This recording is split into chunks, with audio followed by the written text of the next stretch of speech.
Bueno, hola, buenos días. Ahora sí vamos a arrancar con el Ateneo Central, que va a presentar el servicio de la unidad de patología mamaria del sanatorio. Hoy traemos un tema que es cáncer de mama hereditario, conocimiento y prevención para un futuro mejor. El objetivo de presentar este Ateneo es para que todas las especialidades, porque hay clínicos, nefro, onco, bueno, con onco trabajamos mucho, cirugía. La idea nuestra es que se lleven herramientas como para sospechar el día de mañana que ustedes tengan un paciente que puede cumplir las características para derivarlo a asesoramiento genético, ya que es algo que cualquier especialidad puede hacer. Nosotros acá en el sanatorio tenemos un consultorio de asesoramiento genético que está a cargo del doctor Sánchez en la unidad de oncología y bueno, es una herramienta a la cual podemos acceder todos. ¿Sí? No me presenté, yo soy Marasca Milagros, soy la residente de mastología posbásica que abrió este año, la primera. Así que bueno, vamos a dar comienzo al Ateneo.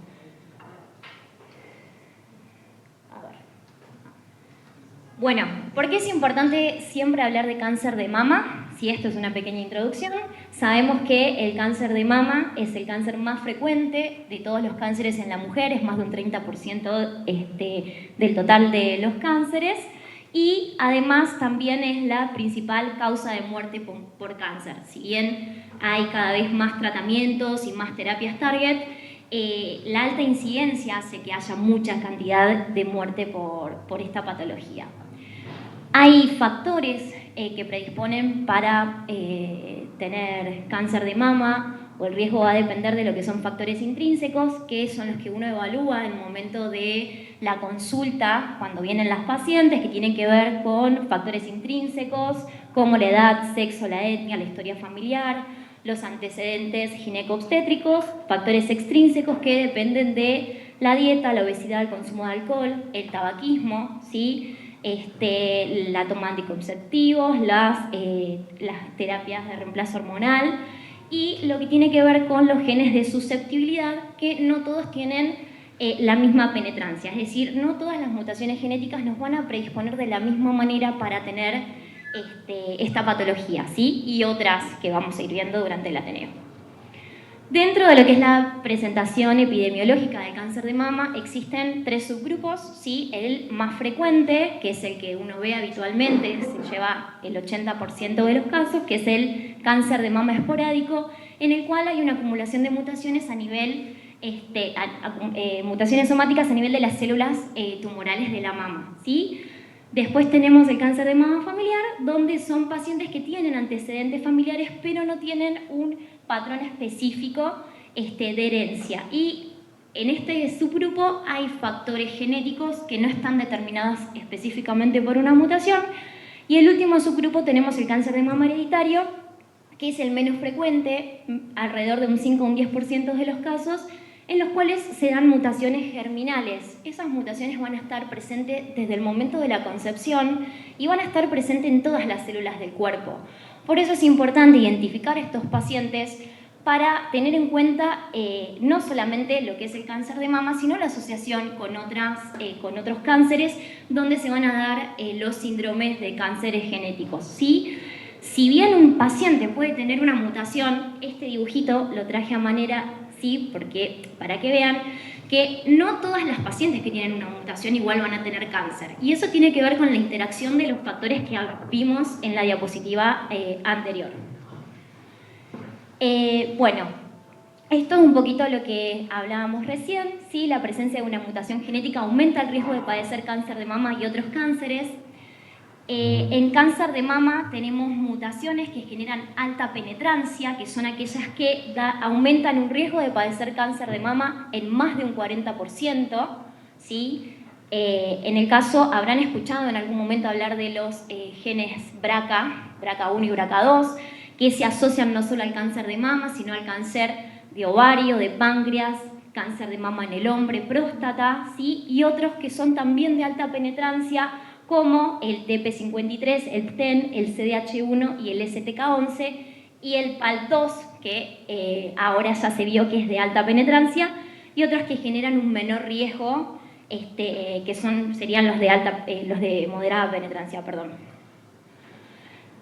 Es así como aparecen estos síndromes genéticos, ¿sí? Nosotros vamos a hablar, en este caso, de lo que es un cáncer de mama ovario hereditario que se da por mutaciones en BRCA1 y BRCA2.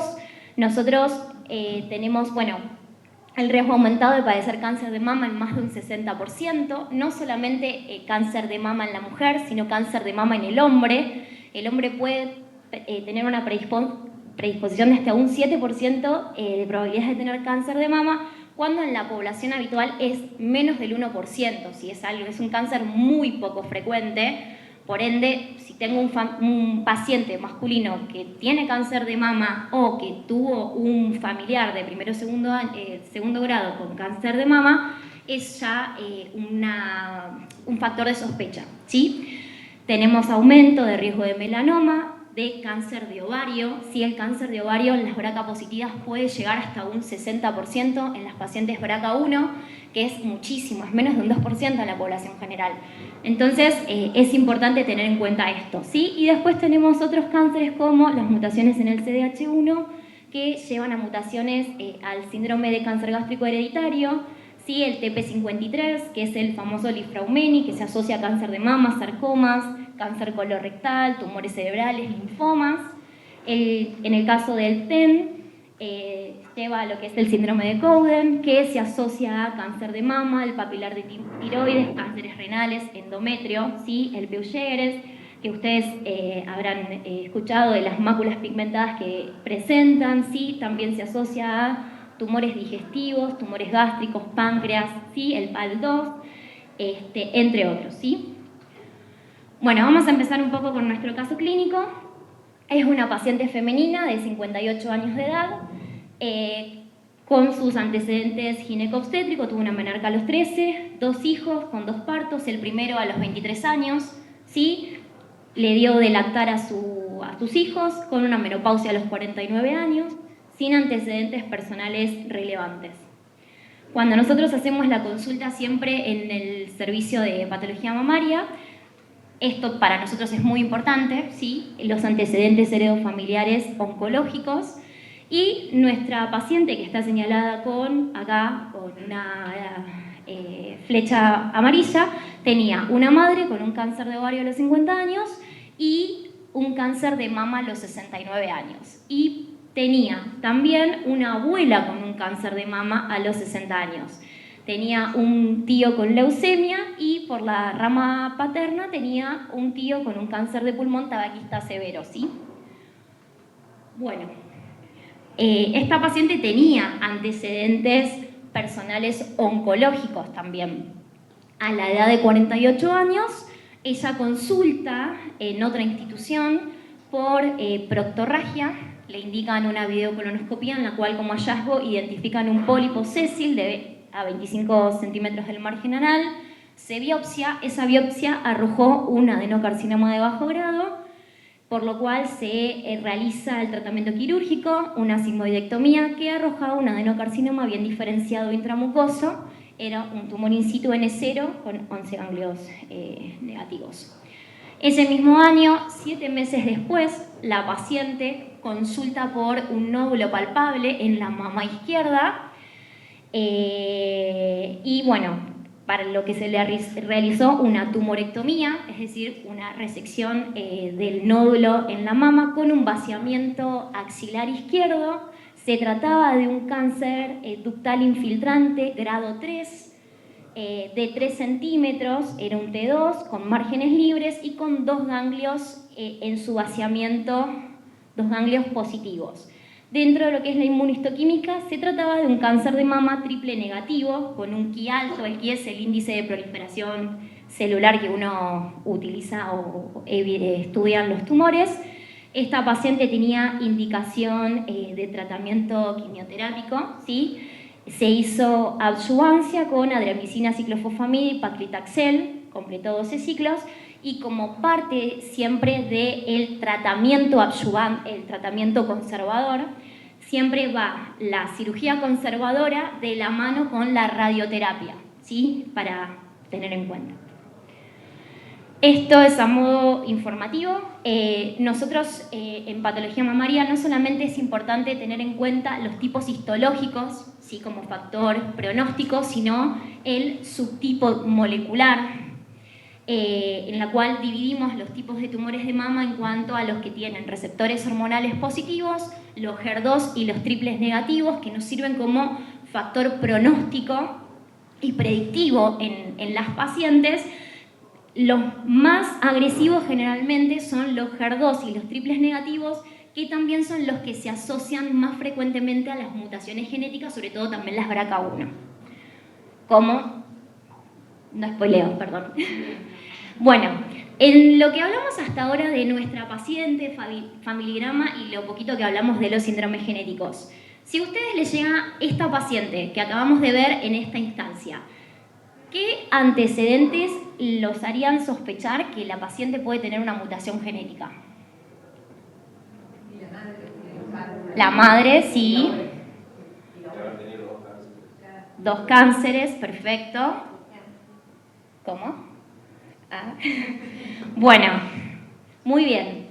Y hay un par más. Sí, la madre con 2 primarios, cáncer de ovario y cáncer de mama. ¿Sí? La paciente, la edad de la paciente era muy joven también. ¿Sí? Recuerden que los 2 principales factores para tener cáncer de mama es ser mujer y cumplir años. ¿Sí? El que sea triple negativo, una paciente con un triple negativo en menos de 60 años es una pauta de alarma para nosotros, para derivarla de asesoramiento genético. Sí, que tenga un segundo primario, ella tuvo un colon y una mama, muy jovencita, y también tenía una abuela materna, es decir, 3 generaciones de la misma rama tenían cáncer de mama y ovario. Bueno, la madre con cáncer de ovario. Bueno, ¿qué haríamos con esta paciente? Que ya sospechamos que puede tener algo genético, que nos llama la atención sus antecedentes. Y sí, doctora. La mandamos a asesoramiento genético oncológico. ¿Alguien sabe lo que es el asesoramiento genético oncológico? ¿Quién lo hace? Ya presenté acá al doctor encargado de la institución. Bueno, cuando hablamos de asesoramiento genético hablamos de un proceso. Es un proceso que ayuda a los individuos y a las familias a comprender y adaptarse a las implicancias médicas, psicológicas, familiares y sociales de las cuestiones genéticas, en este caso enfocadas en la parte oncológica. Entonces, es aquí donde primero uno habla de proceso, porque primero tiene que haber una sospecha. Si esa sospecha puede iniciarse en cualquier profesional que se encuentra en esta aula, ¿sí? Sea de la especialidad que uno sea, se deriva a la consulta de asesoramiento genético en la cual se hace una evaluación del riesgo, ¿sí? Acá se hace la historia clínica, se arma el familigrama con los antecedentes heredofamiliares y el asesor genético identifica el caso índice, es decir, el caso ideal para empezar a estudiar esa familia, que quizás no es el consultante, quizás es el familiar que padeció algún tipo de cáncer, ¿sí? Y una vez que se identifica el caso índice, se hace la solicitud del test genético si es que lo amerita. El asesor genético solicita el estudio genético que se puede realizar con la toma de muestra de sangre o de saliva. ¿Sí? Es importante tener en cuenta cuándo solicitarlo. No hay un momento específico, eso va a depender del momento en el que uno identifique a este paciente, lo derive, y cuando uno haga la consulta de asesoramiento genético, el asesor también tiene que identificar si ese paciente en este momento está preparado para tener esa información. Porque saber que uno tiene una mutación genética es bueno para muchas cosas, pero también genera alguna alteración en el paciente. Los pacientes pueden tener mucha ansiedad, también ahí pueden tener sentimientos de culpa, hay que ver si está transitando una muerte reciente en la familia. Entonces es importante siempre tener en cuenta el aspecto psicológico del paciente y bueno, eso es parte del manejo multidisciplinario que hacemos entre todos los servicios, ¿sí? Y la interpretación de resultados, que puede ser positivo, negativo o de significado incierto. Aquellas variantes que son de significado incierto quedan en una base en la cual, una vez que se identifica cuál es el real riesgo de esa mutación, se, digamos, recategorizan. ¿Y para qué es importante esto? Para poder tomar medidas de prevención. Bueno, existen en la Sociedad Argentina de Mastología, hay una guía de alto riesgo que fue diseñada en el 2014, ¿sí? Y hay guías internacionales, el NCCN y todas las organizaciones a nivel mundial que hablan del asesoramiento genético. Estas son las pautas que a nosotros nos interesan que hoy se lleven de esta presentación. Tener en cuenta pacientes que tienen diagnósticos de cáncer de mama antes de los 50 años, tener en cuenta pacientes que tienen cáncer de mama triple negativo, sobre todo antes de los 60 años, ¿sí? Pacientes que tienen múltiples primarios, ya sean sincrónicos o metacrónicos, tener en cuenta los pacientes que vienen de una etnia askenazi. Es importante tener en cuenta la etnia judía askenazi porque en la población general, por ejemplo, el riesgo de padecer una mutación genética es de 1 entre 400 a 800 casos, mientras que esta etnia es de 1 en 40, o sea, tienen alta frecuencia de mutaciones, ¿sí? Tener en cuenta esto, lo que hablamos anteriormente, tener un hombre con cáncer de mama en la familia y la historia familiar de primero o segundo grado con cáncer de mama jóvenes, cáncer de mama en el hombre, la asociación del cáncer de ovario, páncreas, el cáncer seroso de endometrio, próstata, más de 3 familiares con cáncer de mama o más de 2 cercanos con cáncer de mama y próstata. Bueno, vamos a seguir con nuestro caso clínico. Hasta ahora teníamos una paciente con 3 generaciones de cáncer de mama, nuestra paciente con un segundo primario, ¿sí? Y hablamos del asesoramiento genético. ¿Qué hicimos? La derivamos a asesoramiento genético.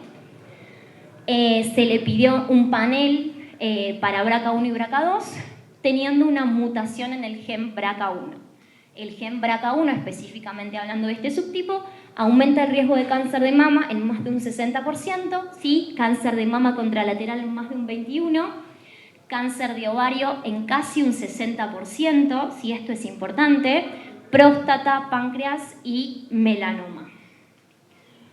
Bien, y esto es importante porque identificar una mutación genética en un paciente, porque existen estrategias de prevención. Nosotros vamos a hablar hoy de lo que es la vigilancia de alto riesgo y las cirugías de reducción de riesgo. También es importante, existen medidas de quimioprevención y otra de las cosas en las que influye mucho conocer una mutación genética es en el cambio de estrategias en los tratamientos. Tanto para los oncólogos como para nosotros los cirujanos nos permite cambiar la estrategia quirúrgica al momento de tratar a un paciente. Vamos a hablar un poquito de vigilancia de alto riesgo. Es importante saber que el screening de cáncer de mama en la población habitual, uno lo hace con mamografías a partir de los 40 años en las mujeres, ¿sí? Se recomienda una mamografía de base a los 35, los exámenes anuales y bueno, el complemento ecográfico de acuerdo a la densidad mamaria. En el caso de la vigilancia de alto riesgo en pacientes que tienen mutaciones, se hace el examen físico cada 6 meses, realizadas por especialistas, ¿sí? A partir de los 20-25 años.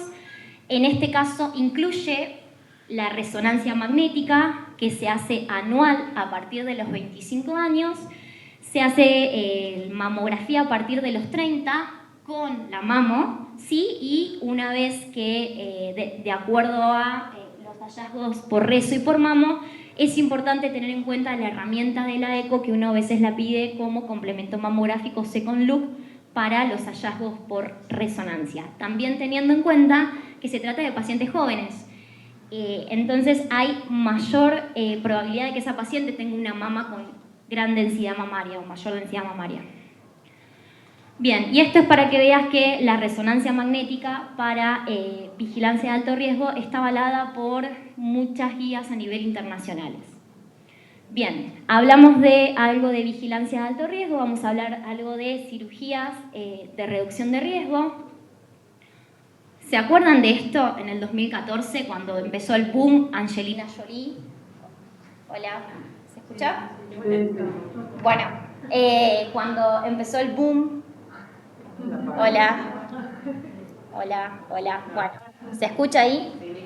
En el 2014 Angelina Jolie tenía antecedentes familiares, la mamá que había tenido también cáncer de ovario de mama joven, entonces ella se hace el test genético fue BRCA positiva, se hizo la salpingoforectomía y la mastectomía de reductora de riesgo y esto, el mundo empezó a hablar de qué es esto, o sea, por qué se saca las mamas, ¿sí? Y bueno, esto es porque existen estrategias quirúrgicas de reducción de riesgo. Habrán escuchado en algún momento hablar de profilácticas, eso es un término que está mal porque no elimina el riesgo al 100%, sino que lo disminuye hasta un 95%. Y esto tiene que ver con que si bien uno hace y siempre uno trata de tener la mejor técnica, queda algún cierto remanente glandular cuando uno lleva a cabo estos procedimientos.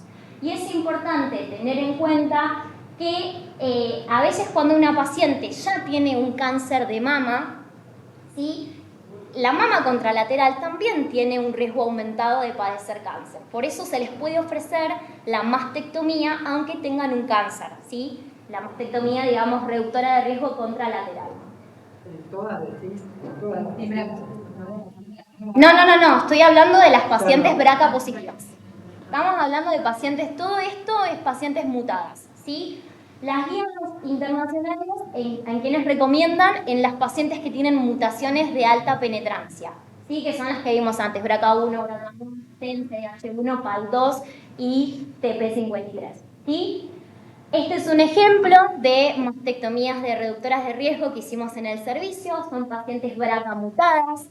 Es importante que en el 2012 se llevó a cabo un consenso de cirugía oncoplástica en cáncer de mama, en el cual obliga, ¿sí? Está dentro del plan médico obligatorio a las obras sociales cubrir esta cirugía. O sea, pacientes mutadas, aunque no tengan cáncer, se pueden hacer la mastectomía con reconstrucción inmediata, que es lo que recomiendan. Y esto está cubierto por las obras sociales, ¿sí? En este caso es una paciente joven de 42 años, BRCA positiva, que tuvo un cáncer de mama derecho, se hizo una mastectomía reductora de riesgo contralateral, que en este caso es de izquierda, con conservación de complejo areola pezón. Y del otro lado tenemos un ejemplo de una mastectomía con conservación de piel. Esto se dio porque, bueno, la paciente tenía una gran tosis mamaria, entonces de eso va a depender y de otros factores el tipo de cirugía que uno haga, ¿sí? Esto es a modo para que vean. Esto es otra de las cirugías reductoras de riesgo, muy importante también, porque ustedes saben que en el cáncer de ovario generalmente no es como la mama que uno tiene una vigilancia bien establecida, sino en el caso del cáncer de mama, más del 60% de las pacientes ya se diagnostican en estadios avanzados, ¿sí? Y es importante tener en cuenta esto. Habíamos hablado de un 60% en el BRCA1 casi, que es altísimo el riesgo que tienen de padecer cáncer de mama. Entonces, lo que recomiendan las guías internacionales es la salpingoforectomía para las pacientes mutadas una vez cumplida la paridad y tener en cuenta que la cirugía a nivel del ovario no solo disminuye el riesgo, igual que la mama, nunca lo eliminan, disminuye en más de un 90% el riesgo de tener cáncer de ovario, sino además disminuye el riesgo de tener cáncer de mama. O sea, tiene un doble efecto a nivel del ovario y a nivel de la mama en un 50%, ¿sí? Bien, las recomendaciones son, según la sociedad, las BRCA1 y las BRCA2, una vez cumplida la paridad, y las guías del NCCN de este año la recomiendan seguridad en los pacientes que tienen mutaciones BRCA1 a partir de los 35 años y en las mutaciones BRCA2 a partir de los 40. Esto está relacionado con el riesgo que genera cada mutación respecto al cáncer de ovario, ¿sí? Y una de las cosas que también sugieren es los pacientes que son jóvenes, todavía tienen deseos de paridad, la ecografía TV más el CA-125 cada 6 meses, pero se sabe que esta medida no disminuye la mortalidad, ¿sí? Por eso es que es una recomendación, pero no está establecida. Volvemos con nuestra paciente. Vimos lo que son las cirugías reductoras de riesgo, ¿sí? Se le sugirió a la paciente, una vez que se evidenció la mutación BRCA1, realizar la salpingosporectomía y como hallazgo dentro de la cirugía reductora de riesgo se identificó un carcinoma seroso de alto grado asociado a un carcinoma serosa intraepitelial que estaba ubicado a nivel de la pared tumoral. Se decidió completar la citorreducción por el servicio de oncoginecología estadificadora, se hizo una histerectomía total, con omentectomía, linfadenectomía pélvica, paraórtica y obturatriz, libre de lesión, se trataba de un estadio 1. Se discutió esta paciente en comité oncológico, es un tercer primario en la paciente, tiene una paciente con carcinoma de alto grado, por lo cual en conjunto con onco se había decidido esta paciente realizar adjuvancia con quimioterapia. Estos son los antecedentes completos de la paciente, ¿sí? Nosotros todavía no la conocíamos hasta acá. Durante los estudios de estadificación por su cáncer de ovario, identifican unas adenopatías axilares derechas. Recordemos que el anterior había sido izquierdo, ¿sí? Bien, esta es la tomografía que se realiza a fines del 22, en lo cual se ven las adenopatías axilares. No es el estudio gold estándar la tomografía para estudiar adenopatías. Para nosotros es muy importante la ecografía axilar, ¿sí? Ahí es donde viene al servicio de patología mamaria del sanatorio. Y al examen físico la paciente se palpaba. A nivel de mama derecha granulada tenía un nodulito de 1 centímetro con una axila con una adenopatía móvil. ¿Sí? Bien. ¿Alguien tiene idea o qué estudio se les ocurre que le podemos pedir a esta paciente? Ya les tiré con qué se puede usar. O cuál es el gol estándar, por lo menos. Eco ya lo tienen. Una mamo, sí, y algo más se les ocurriría. La paciente ya estaba siendo estadificada, tenía tomo. Para evaluar a nivel loco regional. Me gusta. Siga. Le pedí, lo ideal es mamografía bilateral con prolongación axilar, ecografía mamaria con Doppler, ¿sí? Y resonancia magnética con contraste. Bien, lo primero que le hicimos fue una ecografía, que era lo que teníamos más, o sea, lo primero que se pudo hacer inmediatamente. Y en mama derecha granulosa identificó un nodulito chiquito de 5 milímetros.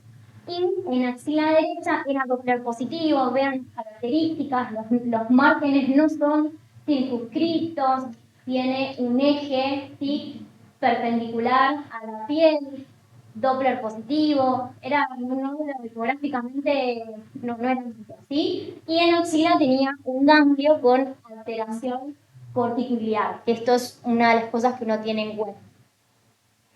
Le pedimos la mamografía. En la mamografía, el día que la paciente se hace la eco, automáticamente ya se punza enseguida. La mamo la conseguimos después, por eso es que van a ver, ¿sí? Después de que se hizo la FOR, la punción con aguja gruesa, ¿sí? Ya tiene clip. Y en la mamografía se veía una simetría muy tenue en mama derecha cuadrante superior externo, y en mama izquierda tenía unas secuelas quirúrgicas de la cirugía previa. Lo ideal, como dijo la doctora, era a esta paciente pedirle una resonancia magnética. Se le solicitó, la paciente por una cuestión personal era claustrofóbica y se negó rotundamente a la reso. Así que, bueno, se continuó el estudio con lo que teníamos, lo que se había podido hacer hasta ese momento. Y el resultado de esa biopsia arrojó un carcinoma invasor tipo NOS, que es el más frecuente, grado 2, con receptores hormonales negativos, un HER2 positivo con un Ki del 45%. Se le hizo también PAF axilar, que dio positivo para células neoplásicas. Siempre que nosotros en un estudio en cáncer de mama vemos un ganglio sospechoso, hay que estudiarlo, siempre, ¿sí? No se realizó la resonancia magnética, se hicieron, bueno, los estudios de extensión en conjunto con la estadificación de ovario, que fue todo negativo, ¿sí? Se trataba de un cáncer de mama derecha, HER2 positivo, era un tumor chiquitito, pero era N1 positivo, ¿sí? Bien, en base a estos datos que tenemos, ¿qué estrategia podríamos utilizar de tratamiento en esta paciente?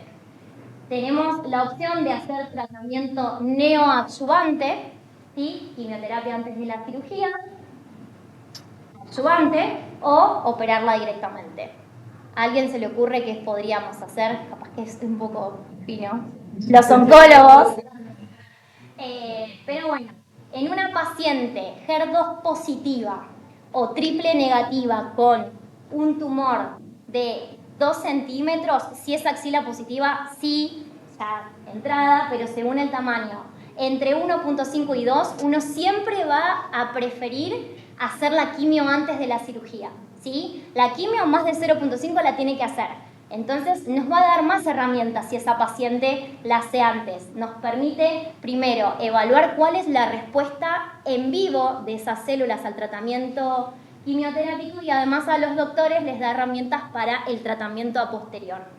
Y obviamente a los cirujanos, una paciente que tiene un tumor que es muy grande, probablemente si tiene muy buenas respuestas nos permite achicar el tamaño y quizás cuando esa paciente de inicio iba a una cirugía radical con una mastectomía nos permite transformarla en una cirugía conservadora y a esa paciente conservarle la mama, que es muy importante, ¿sí? Se decidió hacer tratamiento neoadyuvante, ¿sí? Siempre todas estas pacientes se discuten en comité multidisciplinario, que nos reunimos todos los miércoles y discutimos este tipo de casos. Se decidió realizar neoadjuvancia con docetaxel, carboplatino, trastuzumab y pertuzumab. En este caso, ella tenía indicación por decisión en conjunto con gineco de realizar tratamiento por su cáncer de ovario, así que se utilizaron drogas que servían para complementar ambos tratamientos, o sea, como adyuvancia en el ovario y como neoadjuvancia para el cáncer de mama. Sí, la paciente completó el tratamiento.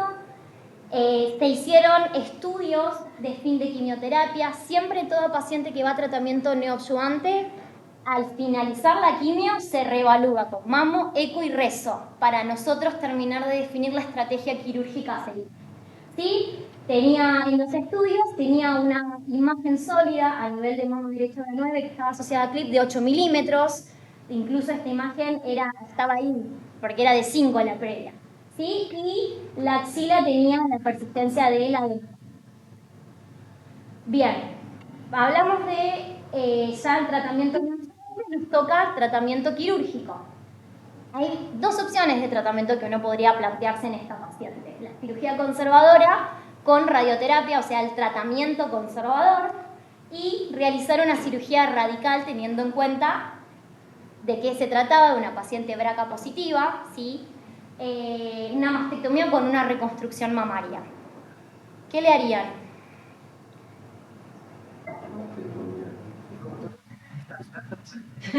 Y vamos a sacar todo. Bueno, esto lo charlamos con la paciente, es algo que se decidió en conjunto y se decidió realizar una mastectomía con una reconstrucción mamaria. Esto fue charlado entre todo el equipo multidisciplinario y obviamente con la paciente y se le brindaron las opciones. La cirugía conservadora con la radioterapia hubiera sido un tratamiento que podría ser factible en esta paciente, ¿sí? Pero, bueno, hay que tener en cuenta que después iba a tener que hacer el seguimiento. Nosotros para el alto riesgo habíamos hablado de la rezo, la paciente era claustrofóbica y no se quería meter al resonador. Entonces, son todas cosas que uno tiene que tener en cuenta. Bien, entonces se decidió hacer una adenomastectomía bilateral con una reconstrucción mamaria inmediata con expansores bilaterales. Los expansores, no sé si alguna vez escucharon hablar o vieron algún ejemplo, son como unas prótesis que vienen desinfladas con una válvula donde siempre en el intraoperatorio una la llena con un poquito de solución fisiológica y en el correr de las consultas empieza a insuflarlo hasta que uno tiene el volumen que desea la paciente y después se hace un segundo tiempo de reconstrucción donde se saca ese expansor y se pone la prótesis definitiva. ¿Sí? Ella tenía el antecedente importante personal de radioterapia en la otra mama, así que eso también es importante tenerlo en cuenta en el momento de la decisión de la conducta quirúrgica a seguir. La anatomía patológica arrojó ausencia de carcinoma invasor a nivel de la mama, ¿sí? Con 2 focos de carcinoma ductal in situ. Se hizo biopsia de ganglio centinela. Hoy es factible realizar biopsia de ganglio centinela en pacientes que hicieron tratamiento neoadyuvante, que haya respondido una axila que haya respondido bien. Para esto nosotros cuando punzamos marcamos la mama y cuando vamos a hacer la técnica de biopsia de ganglio, la axila, perdón. Cuando nosotros vamos a hacer la biopsia de ganglio centinela, lo que hacemos es sacamos los centinelas y sacamos el ganglio que marcamos con carbón, que sabíamos que ese era positivo antes de realizar el tratamiento. ¿Sí? En este caso el ganglio centinela seguía siendo positivo. ¿Sí? En este caso la inmunistoquímica nos arrojó receptores de estrógenos positivos con un HER2 3 cruces, que sigue siendo positivo, con un Ki del 50%. Y se completó el vaciamiento axilar. En total tenía solo el ganglio centinela positivo, era 1 de 20, y se trataba de un tumor en 1A luminal B HER positivo. Esta es la paciente en el preoperatorio con las marcaciones que le realizamos como guía, y esta es la paciente en el posoperatorio, un mes posoperatorio. Completó el tratamiento adyuvante. Sí, hizo tratamiento radiante de lecho de mastectomía y de axila supraclavicular. Como ya en la segunda inmunistoquímica teníamos receptores hormonales positivos, se decidió hacer tratamiento hormonal con anastrozol, está con una hormonoterapia extendida actualmente, y está en tratamiento con inmunoterapia con trastuzumab por ser HER2 positivo. Tiene que cumplir 1 año de trastuzumab. Actualmente la paciente está en seguimiento con ecografías mamarias, con tomografías, ¿sí? Con la BCC como para vigilancia de su antecedente por el cáncer de colon, y está en plan de segundo tiempo de reconstrucción mamaria. Este es el caso clínico final, ¿sí? Si bien, es una paciente que tiene una alta carga oncológica. Este es el plan. Bueno, para tener en cuenta y para llevarnos a casa, sabemos que tener la información de padecer una mutación genética puede afectarnos en muchas esferas, ¿sí? Tanto en la parte laboral, en la sexualidad. La mama es un carácter sexual femenino, así que es importante siempre tener en cuenta toda conducta que uno vaya a llevar en cualquier órgano, obviamente, pero tener en cuenta esto. Tener en cuenta los antecedentes familiares, el aspecto psicosocial que puede llevar un paciente que pueda acarrear un paciente que tiene una mutación genética. Tener en cuenta la paciente que tengo adelante, si tiene deseos de paridad y yo tengo presente que puede llegar a hacer tratamiento quimioterápico, preguntarle si tiene deseos de tener hijos y derivarla para hacer preservación de la fertilidad antes de realizar cualquier tratamiento quimioterápico. Y bueno, como conclusión, conocer la existencia de las mutaciones genéticas que predisponen para el cáncer de mama y otros cánceres nos permiten poder sospechar que esto está. Nos tiene que llamar la atención lo que habíamos hablado, pacientes que tienen cáncer de mama en mujeres jóvenes, cáncer de ovario, cánceres triples negativos en mujeres jóvenes, cáncer de mama en el hombre, las pacientes que tienen descendencia judía ashkenazi, antecedentes familiares, la presencia de más de un primario. Saber que tener un resultado positivo nos va a brindar herramientas para hacer seguimiento y tomar medidas en esas pacientes, para hacer vigilancia, tanto en la mama como para el resto de los cánceres. ¿Sí? Y es importante saber que toda toma de decisión requiere de un manejo multidisciplinario y siempre tener en cuenta cuáles son los deseos que tiene nuestra paciente. Nos presento, hace muchos años que está en la unidad de mastología, pero el año pasado, en mayo, fuimos acreditados por la Sociedad Argentina de Mastología Comunidad. No trabajamos solas, trabajamos en conjunto con el equipo de onco, con anatomía patológica, con imágenes, sí, con terapia radiante. Tenemos una licenciada también que hace psico-oncología, y todos los miércoles nos reunimos y discutimos todo esto, ¿sí? Y bueno, nada, muchas gracias.